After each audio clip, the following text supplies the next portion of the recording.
बोल news headquarter.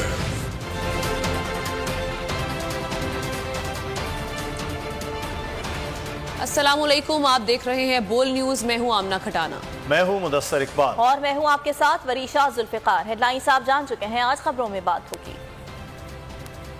हुकूमत की मनमानी, बंद गली में न जाएं, शेख से किसे शिकायत, गर्मी में बिजली की हटधर्मी, चीनी पर बेचैनी और पुरानी तहजीब नई। आगाज करेंगे इस खबर के साथ। इत्तेहादी सरकार मनमानी की तमाम हदें पार कर गई है।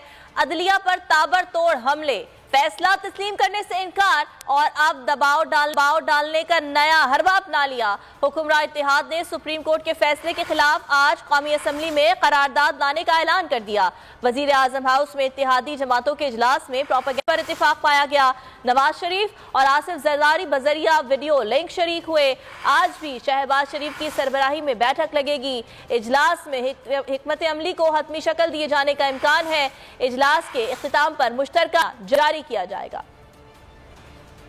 आपको आगाह कर रहे हैं इस खबर के हवाले से। इत्तेहादी सरकार मनमानी की तमाम हदें पार कर गई है। अदलिया पर ताबड़तोड़ हमले किए गए, फैसला तस्लीम करने से इनकार किया गया और अब दबाव डालने का नया हरबा अपनाया जा रहा है। हुक्मरान इत्तेहाद ने सुप्रीम कोर्ट के फैसले के खिलाफ आज कौमी असम्बली में करारदाद लाने का ऐलान कर दिया है। और अहम खबर से आपको आगाह करेंगे कि हुकूमती कानूनी टीम ने हुक्मरान इत्तेहाद को खबरदार कर दिया।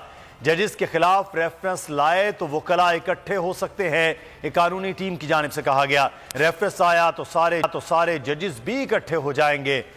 कानूनी माहिरीन का हुकूमत को जजेस के खिलाफ रेफरेंस न लाने का मशवरा। Deputy bureau chief Islamabad Ali शेर इस वक्त हमारे साथ मौजूद हैं। जी अली शेर, आगाह कीजिएगा, क्या अपडेट्स है इस मुतालिक? जी बिल्कुल, जो इस वक्त हुक्मरान इत्तेहाद जो है वो मुश्किल में है और उसमें खास तौर पे जो कानूनी माहिरीन है हुक्मरान इत्तेहाद के, उन्होंने ज़राए के मुताबिक मशवरा दिया और उसमें खास तौर पे अकरम शेख जो सीनियर लॉयर हैं सुप्रीम कोर्ट ऑफ पाकिस्तान के, और इसमें मुस्लिम लीग नून की तरफ से सुप्रीम कोर्ट में भी पेश हुए थे, उन्होंने भी, आजम नज़ीर तारड़ ने भी ये मशवरा दिया है कि जो 3 जजों यानी चीफ जस्टिस ऑफ पाकिस्तान समेत 3 जजों के खिलाफ रेफरेंस हुकूमत ना लेकर आए। अगर हुकूमत लेकर आएगी रेफरेंस तो फिर बेंच और बार इकट्ठे हो जाएंगे और PTI को जो है वो अपनी तहरीक के लिए जो है बयानिया मिल जाएगा। वकला के मुख्तलिफ धड़े भी इकट्ठे हो जाएंगे और बहुत सी बार जो है वो PTI के हामी वकला जीत चुके हैं। रावलपिंडी बार है, लाहौर बार है, सुप्रीम कोर्ट बार एसोसिएशन है। तो इस तरह से हुकूमत के लिए मसाइल पैदा हो सकते हैं। इन कानूनी माहिरीन ने 2 साबका रेफरेंस भी दिए हैं, जैसे साबिक चीफ जस्टिस इफ्तिखार मोहम्मद चौधरी के खिलाफ परवेज मुशर्रफ दौर में एक रेफरेंस आया था और आखिरकार परवेज मुशर्रफ की हुकूमत का सर ले गया था। इसी तरह से एक दूसरा रेफरेंस जो है वो काजी फायज ईसा के खिलाफ PTI की हुकूमत का जो दायर किया गया था, उसके बारे में भी कहा गया है कि वो भी आकर जो है हुकूमत को वापस होना पड़ा और इमरान खान को उस पर एक तरह से माफी ही मांगना पड़ी और गलती तस्लीम करना पड़ी और उसे साबिक वज़ीर कानून फरोग नसीम पर डालकर जान छुड़ाना पड़ी। तो इस तरह से इससे अवॉइड किया जाए, रेफरेंस जो है वो जजों के खिलाफ ना लाया जाए, वरना जज भी इकट्ठे हो जाएंगे और बार भी इकट्ठी हो जाएंगी और उसके नतीजे में हुकूमत को मुश्किल का सामना करना पड़ सकता है। ठीक है अली शेर, आप हमारे साथ रहिएगा, इस हवाले से आप बता रहे हैं। लेकिन एक और खबर भी अपने नाज़रीन को दें कि अवाम में गैर मकबूल हुक्मरान इत्तेहाद ने इलेक्शन से राह फरार के लिए पार्लियामान को इस्तेमाल करने का फैसला कर लिया। आज ज़िमनी एजेंडे पर एक ऐसा बिल लाया जा रहा है जिसमें 2 सूबों में इलेक्शन के लिए 50 से 60 अरब रुपए की मंजूरी कौमी असम्बली से मांगी जाएगी, जिसे प्लानिंग के तहत कौमी असम्बली से मुस्तरद करा दिया जाएगा ताकि सुप्रीम कोर्ट के सामने कौमी असम्बली की तरफ से फंड्स की इजाज़त न देने को कवर रखा जा सकेगा। अली शेर, इस हवाले से क्या अपडेट्स है? किस किस्म का बिल बनाया जा रहा है और जो लाएंगे आज पार्लियामान में हुकूमत? जी बिल्कुल, अवाम में गैर मकबूल और इलेक्शन से फरार होता हुआ हुक्मरान इत्तेहाद जो है वो सुप्रीम कोर्ट ऑफ पाकिस्तान के खिलाफ पार्लियामान को एक मोर्चे के तौर पर इस्तेमाल करने के लिए तैयार हो गया है।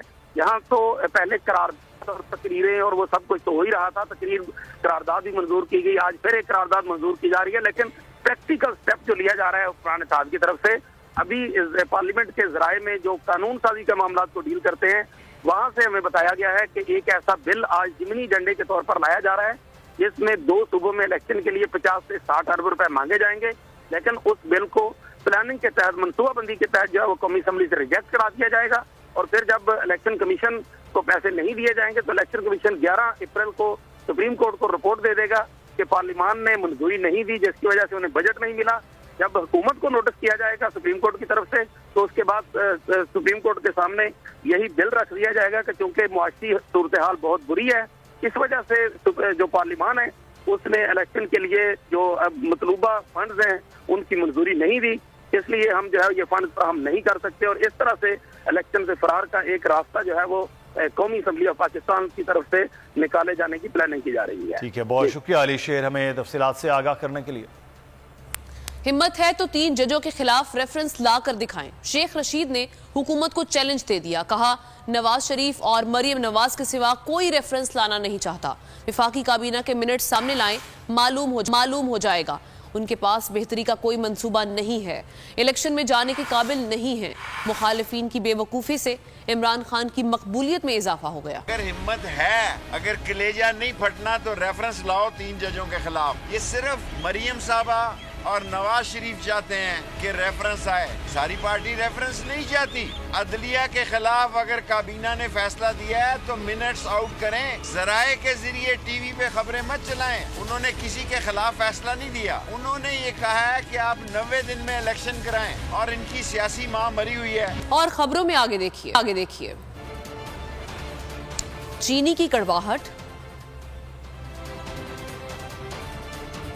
और इस्राएली दहशतगर्दी नामंजूर। इस्लामाबाद हाई कोर्ट ने साबिक वजीर आजम की सिक्योरिटी से मुताल्लिक रूल्स पेश करने की हिदायत कर दी। इमरान खान की सिक्योरिटी से मुताल्लिक केस में चीफ जस्टिस ने रिमार्क्स दिए, हर शख्स के हुकूक मौजूद हैं। आज हम जज हैं, कल हम जज नहीं होंगे। जो कानून में लिखा है वो सिक्योरिटी दें। ऐसा नहीं कि कल कोई ऑपोजिशन में हो तो कानून बदल जाए, जब हुकूमत में आए तो कानून और हो। साबिक वजीर आजम की क्या सिक्योरिटी है, कितनी सिक्योरिटी है? इस्लामाबाद हाई कोर्ट ने रूल्स तलब कर लिए। वजीर दाखिला का धमकी आमेज बयान और इमरान खान की सिक्योरिटी से मुताल्लिक केस। वकील सलमान सफदर ने बताया, इमरान खान इस केस में पेश नहीं हो सकते। चीफ जस्टिस ने मुकालमा किया, केस में तो हाजिरी बनती ही नहीं, ये तो सिक्योरिटी फराहम करना है। अदालत ने इस्तफसार किया, दरख्वास्त गुजार साबिक वजीर आजम है, सिक्योरिटी का क्या कानून है? एडिशनल अटॉर्नी जनरल ने बताया, इमरान खान को बुलेट प्रूफ गाड़ी फराहम की गई है। 18वीं तरमीम के बाद सिक्योरिटी सूबाई मामला है। वजारत दाखिला के नुमाइंदे ने बताया कि इस्लामाबाद की हद तक वफाकी हुकूमत देखती है। जब तक इमरान खान इस्लामाबाद में थे, फूल प्रूफ सिक्योरिटी दी गई। चीफ जस्टिस ने कहा, फूल या अप्रैल फूल को छोड़ें, फिर क्या हुआ, अब क्या सूरत हाल है? जो कानून है वो कानून है, जो कानून में लिखा है वो सिक्योरिटी दें। एक कैदी अगर जेल में है तो इसके भी हुकूक हैं, हर शख्स के हुकूक मौजूद हैं। आज हम जज हैं, कल हम जज नहीं होंगे। मगरिब आज क्यों हमसे आगे हैं? क्योंकि इनके रूल्स हैं। ऐसे नहीं कि कल कोई ओपोजिशन में तो कानून बदल जाए, जब हुकूमत में आए तो कानून और हो। रूल्स पेश करें, फिर ऑर्डर जारी करेंगे। तो नजर आ रहा है सामने लिखा हुआ जुल्म मिटने के लिए 2 चीजों से मिटेगा भाई। एक, अदल की कुर्सी पे जो लोग बैठते हैं ना, वो अदल के हिसाब से फैसले करने लगे। दूसरा, कौम निकल खड़ी उस जुल्म के खिलाफ, तो जुल्म खत्म हो जाएगा। या इन दोनों में से कोई एक चीज हो जाए या दोनों हो जाए। अगर 420 का मुकदमा था, उस वक्त अदलिया में जो लोग बैठे हुए केस देख रहे थे, वो पूछते ना, यार चीट हुआ कौन है? जब उनको दिखता कोई चीट नहीं हुआ, केस खत्म कर देते। तो जालिम जुल्म कर ही नहीं पाता। 9 जजेस ने नोट बिफोर किया मेरे केस को, यार 1.5 साल चला। शख्सी जमानत का केस, सेम केस इस्लामाबाद में कर दिया। एक ही इल्जाम पे 2 केस हो नहीं सकते भाई। मतलब 60 दिन का वक्त होता है, 102 दिन के बाद मैं जीत गया, केस बरी हो गया, 102 दिन के बाद अपील फाइल की, एक्सेप्ट कर ली। नहीं करते ना एक्सेप्ट, खत्म हो जाता ना जुल्म यार। भरी अदालत में मुझे बरी कर दिया, फिर पता नहीं क्या हुआ, 2.5 घंटे बाद का नोट बिफोर, मैं नहीं सुनता ये केस। खड़े रहते अपने फैसले पे, मिट जाता जुल्म। अल्लाह ताला ने बिठाया इन कुर्सियों पे इनको यार, ये अल्लाह ताला की तरफ से फैसले करने हैं। तो या तो ये फैसले आएंगे, जुल्म मिट जाएगा, या कौम खड़ी हो जाएगी जुल्म के खिलाफ।